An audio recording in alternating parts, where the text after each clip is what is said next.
On April 14, 1988, the U.S. Navy frigate USS Samuel B. struck an Iranian mine in the Persian Gulf. The explosion blew a 21-foot hole in the ship's hull and injured 10 sailors. The mine that nearly sank the vessel was a World War I-era design, rudimentary, contact-detonated, and cheap. According to the Strauss Center's confirmed historical analysis, the mine that struck the Roberts was clearly demonstrating that naval mines need not be sophisticated to prove effective. In 1991, during the Gulf War, a single Iraqi mine struck the USS Tripoli, a mine countermeasures ship specifically operating in the region to look for mines, and another struck USS Princeton. The U.S. Navy lost 2 warships to mines in a single conflict. Fast forward to March 2026. Iran has reportedly begun placing mines in the Strait of Hormuz, a waterway through which 20% of the world's oil passes every day. The question is, how does the U.S. Navy plan to navigate a minefield and protect commercial shipping without suffering the same losses it did in 1988 and 1991? The answer involves a system the U.S. Navy has never tested in actual combat, 2 mines with names most people have never heard of, and a capability gap that defense analysts have been warning about for years. Here is the full picture. According to CBS News and CNN, U.S. intelligence sources confirmed by approximately March 23, 2026, that at least a dozen advanced mines of 2 specific types had been detected in the Strait of Hormuz. This was the most detailed signal to date from open reporting on the actual mine deployment. The first type is the Maham-3, a 300-kilogram moored mine that floats below the surface. According to maritime executives citing open-source munitions database CA-TUXO, it uses acoustic sensors to detect passing ships from approximately 10 feet away. Critically, as maritime executive noted, it is acoustically activated, meaning a non-magnetic hull can still trigger it, unlike older magnetic detonation mines. The second type is the Maham-7, a 220-kilogram bottom mine deployed on the seabed, capable of operating in water as shallow as 10 feet and as deep as 300 feet. According to Maritime Executive, it is specifically designed to target smaller vessels such as landing craft and patrol ships, and can be deployed by small boats or even helicopters.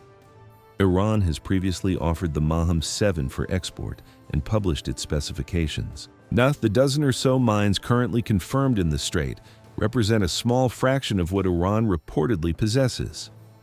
According to a U.S. congressional report cited by CNN, Iran holds an estimated 5,000 to 6,000 naval mines of various types. According to Stimson Center's analysis, the stockpile ranges from rudimentary contact mines of the type Tehran deployed during the tanker war in the 1980s, as well as more sophisticated bottom and influence mines that detonate in response to acoustic, magnetic, or pressure signatures. According to CNN, citing U.S. intelligence, Iran still retained upward of 80 to 90% of its small boats and mine-laying vessels as of early March, meaning, in theory, it could feasibly deploy hundreds of additional mines if the current pace of U.S. operations does not suppress that capability. According to Gateway Pundit's confirmed defense analysis, Iran also developed a shore-based mine delivery system using the Fajr-5 multiple launch rocket system, a truck-mounted rocket artillery system that can reportedly deploy mines from land without putting any vessel in the water, with a range of 80 to 100 kilometers. This makes interdicting Iran's mine-laying capability significantly more complex than simply targeting surface vessels. For 4 decades, the U.S. Navy kept purpose-built minesweepers forward deployed in Bahrain specifically to deter Iranian mine use and maintain the capability to clear Hormuz if needed. These were Avenger-class mine countermeasures ships, built with fiberglass-coated wooden hulls, specifically designed to reduce magnetic signatures. The exact characteristic that prevents triggering magnetic influence mines. In 2025, the U.S. Navy decommissioned all 4 of its Bahrain-based Avenger-class ships, transferring the mission to Independence-class littoral combat ships equipped with a mine countermeasures mission package. According to Military Times, unlike the minesweepers, which have a long history of being battle-tested, the LCS with the MCM package has never been deployed in combat. If the LCS is used during Operation Epic Fury to address Iranian mines, it will be a first. According to Hunterbrook Media, citing a 2025 classified Navy briefing later made public, significant ongoing issues exist with the LCS mine countermeasure system, including the CUSV drone boat requiring hours of prep time, its sonar having difficulty detecting threats with operators potentially unaware until post-mission data analysis, and visual confirmation proving challenging even in the relatively benign turbidity of SoCal waters. The situation is further complicated by the location of the vessels meant to be doing this mission.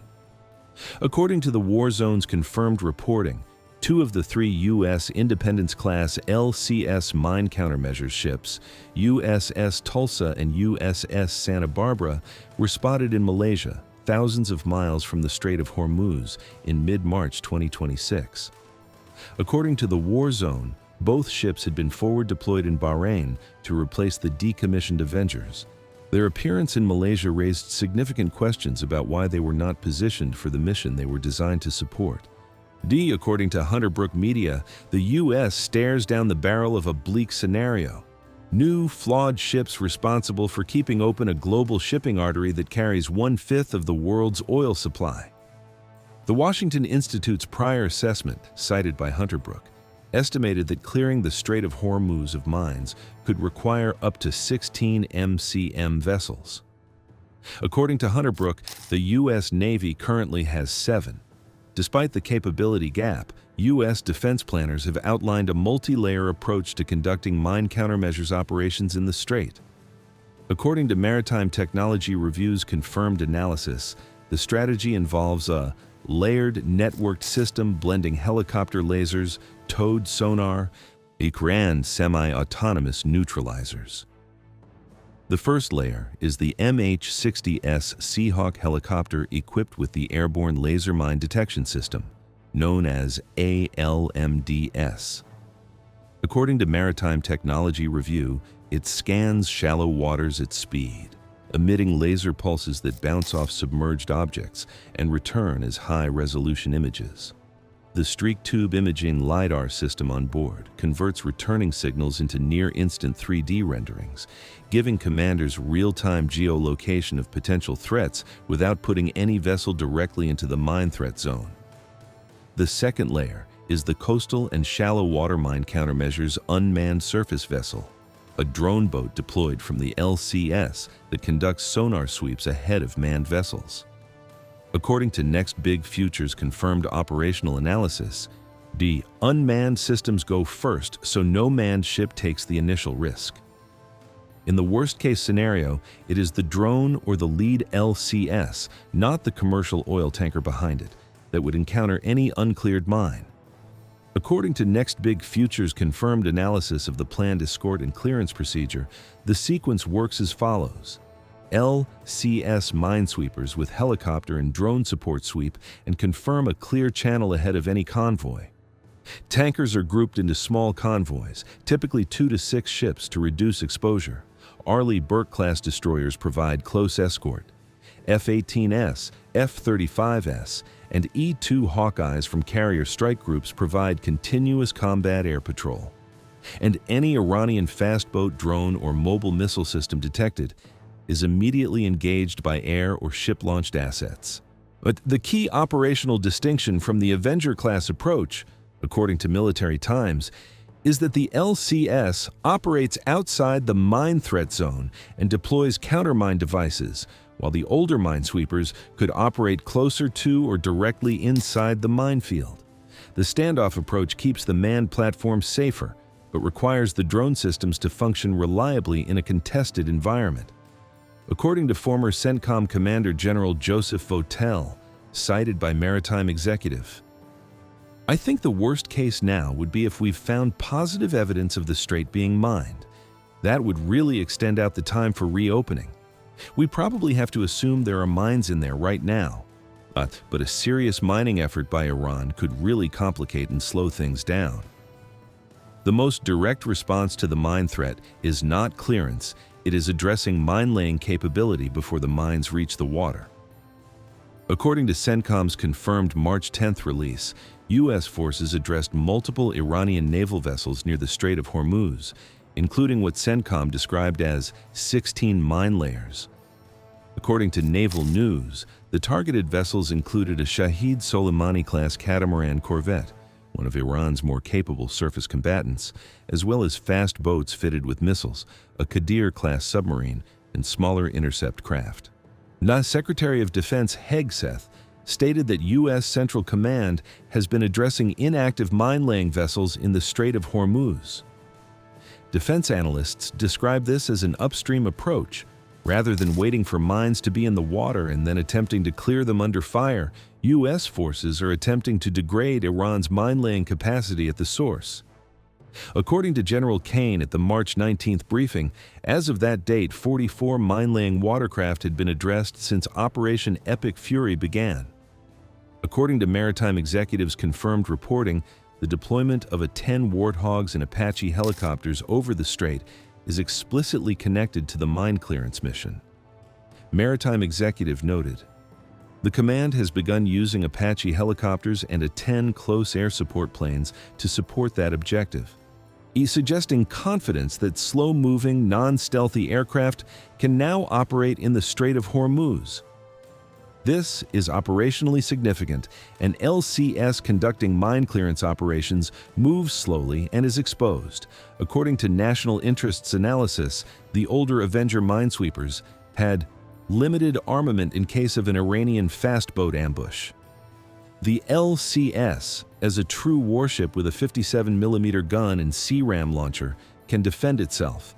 And with A-10s and Apaches providing persistent overwatch, fast attack boats attempting to interfere with clearance operations face a sustained aerial response. Defense analysts note this creates what Maritime Technology Review described as a kill web. A-10s and Apaches address surface threats. Destroyers provide missile defense. The LCS deploys drones and helicopters for the clearance itself. And carriers provide air superiority overhead. Iran's decision to place mines in the strait is not primarily a tactical decision, it is a strategic one. According to Stimson Center's confirmed analysis, Tehran is attempting to control uncertainty, enough to disrupt global trade without triggering full-scale war. The cost asymmetry is extreme. According to Strauss Center's historical analysis, simple contact mines can cost as little as $1,500. The Maham-3 and Maham-7 are more sophisticated, but still represent a tiny fraction of the economic damage they cause. According to Wikipedia's Hormuz crisis entry, the current closure has been described as the largest disruption to the energy supply since the 1970s energy crisis. According to Stimson Center, a declassified 2009 CIA report noted that Iran had adopted a strategy in which a few mines or the threat of mining would be used to deter shipping, adding that such mining would be just as effective as a blockade. According to Gulf News, no confirmed ship has actually been struck by a mine in the current conflict. Most incidents involve drones. Yet the confirmed presence of roughly a dozen mines has contributed to halting nearly all commercial transit. As of March 27, 2026, the U.S. Navy has not lost a single ship to an Iranian mine in the current conflict. The reason, according to defense analysts, is a combination of factors.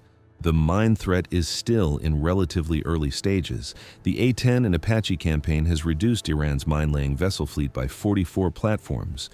The upstream suppression approach has made active deployment more difficult, and commercial vessels have largely stayed away, meaning there are fewer ships in the water to encounter any mines that have been placed. According to the war zone's confirmed analysis, USS Canberra, the third LCS with the MCM package, is craft believed to be operating in the Persian Gulf region, though its exact status has not been officially confirmed. The planned clearance sequence using helicopter laser detection, CUSV drone sonar, and LCS standoff operations has not yet been publicly confirmed as executed in a live minefield environment.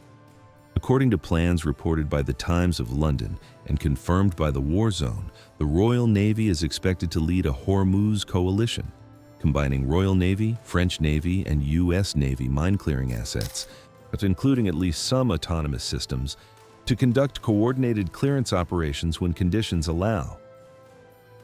Defense analysts identified two conditions that would make mine clearance feasible. First, continued suppression of Iran's remaining mine-laying capacity so that cleared lanes are not immediately reseeded. And second, sufficient reduction in Iranian drone and missile threats that the LCS and its escort can operate in the strait without taking fire during the slow exposed clearance process. According to Jerusalem Post's confirmed analysis, fully clearing the strait could require at least 3 more weeks even under favorable conditions, and estimates suggest results could be only 80 to 90% effective, potentially still too low for commercial shipping insurers to restore coverage. Or, according to former CENTCOM Commander General Joseph Votel, a serious mining effort by Iran could really complicate and slow things down. Iran retains the shore-based Fajr-5 rocket mine delivery system, which does not require a surface vessel and cannot be suppressed by targeting boats. This represents the primary remaining asymmetric mine threat that conventional mine countermeasures cannot fully preempt.